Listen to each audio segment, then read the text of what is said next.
بسم اللہ الرحمن الرحیم الحمدللہ والصلاة والسلام علی رسول اللہ اشہد ان لا الہ الا اللہ وحدہ لا شریک لہ واشہد ان محمدا عبدہ ورسولہ صلی اللہ علیہ وسلم۔ آج کا ہمارا سوال یہ ہے کہ خواتین کا کسی خاتون کے پیچھے، عورت کے پیچھے نماز تراویح ادا کرنا یہ کیسا ہے؟ کیا کوئی حافظہ اپنے گھر میں نماز تراویح پڑھا سکتی ہے؟ اور اگر پڑھا سکتی ہے تو وہ کہاں کھڑی ہوگی؟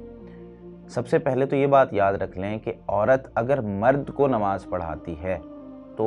مردوں کی پیچھے نماز نہیں ہوگی۔ علماء کرام نے اس پر اجماع نقل کیا، کیونکہ اللہ رب العالمین نے قرآن کریم میں یہ بات ذکر کی ہے کہ الرجال قوامون علی النساء، کہ مرد عورتوں پر نگران ہے۔ اور یہ جو قوام ہے یہ کئی طرح سے ہوتا ہے، جس طرح امام شافعی رحمۃ اللہ علیہ اس کے بارے میں تفسیر میں فرماتے ہیں، اور شیخ سعدی رحمۃ اللہ علیہ نے بھی اس کی تفسیر میں یہ بات ارشاد فرمائی کہ یہ جو نگرانی ہے، یہ جو قوام ہے، یہ کئی اعتبار سے ہوتا ہے کہ ایک عورت ہے، اسے گھر کی ولایت اور معاشرے کی ولایت، اور اسے جو ہے وہ امیر یا کوئی بڑا عہدہ نہیں دیا جا سکتا۔ اسی طریقے سے عورتوں کو نبوت اور رسالت نہیں دی جا سکتی۔ اسی طریقے سے بہت ساری عبادات جو صرف مردوں کے ساتھ خاص کی گئی ہیں کہ وہی کروا سکتے ہیں، جس طرح جہاد ہے، عید کی نماز پڑھانا ہے، اور اجتماعیت میں دعا کروانا ہے، اور اس طرح فرض نماز کی امامت کروانا، یہ صرف عورتوں کے ساتھ یعنی مردوں کے ساتھ خاص ہے، عورتیں یہ نہیں کر سکتی۔ پھر ایک حدیث میں آتی ہے جس میں نبی مکرم صلی اللہ علیہ وسلم نے یہ بات ارشاد فرمائی، سنن ابو داود میں 596 نمبر روایت ہے۔ سیدنا جو مالک بن حویرث ہیں رضی اللہ تعالیٰ عنہ، وہ ارشاد فرماتے ہیں، ایک لمبی حدیث ہے، اس میں انہوں نے یہ بات ارشاد فرمائی،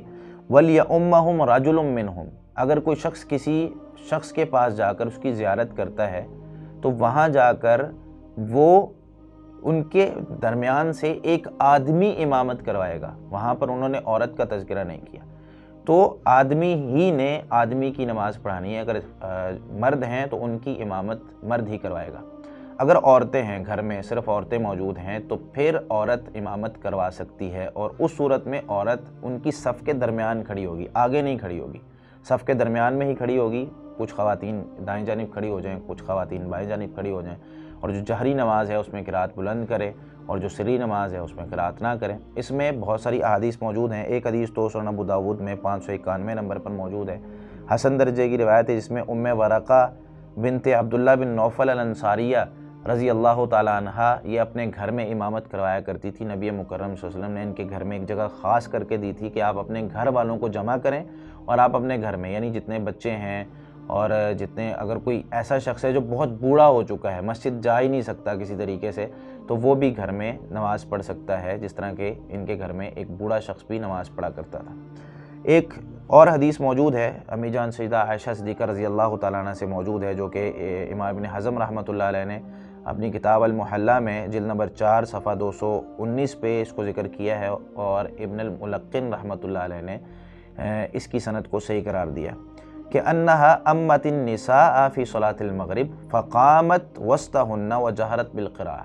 کہ سیدہ عائشہ رضی اللہ تعالیٰ عنہ نے اپنی جو خواتین تھی گھر میں ان کی امامت کروائی۔ مغرب کی نماز تھی، اور انہوں نے مغرب کی نماز میں درمیان میں کھڑے ہو کر یعنی صف کے درمیان میں کھڑے ہو کر نماز پڑھائی، اور قرات جہری کی، اونچی آواز سے ان کو نماز پڑھائی۔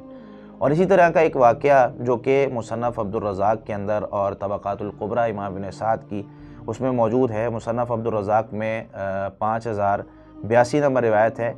کہ حجیرہ بنت حسین فرماتی ہیں، امتنا ام سلمہ ام المؤمنین، ام سلمہ جو کہ ام المؤمنین ہیں، انہوں نے ہمیں امامت کروائی فی صلاۃ العصر وقامت بیننا، عصر کی نماز میں، اور وہ ہمارے درمیان کھڑی ہوئی۔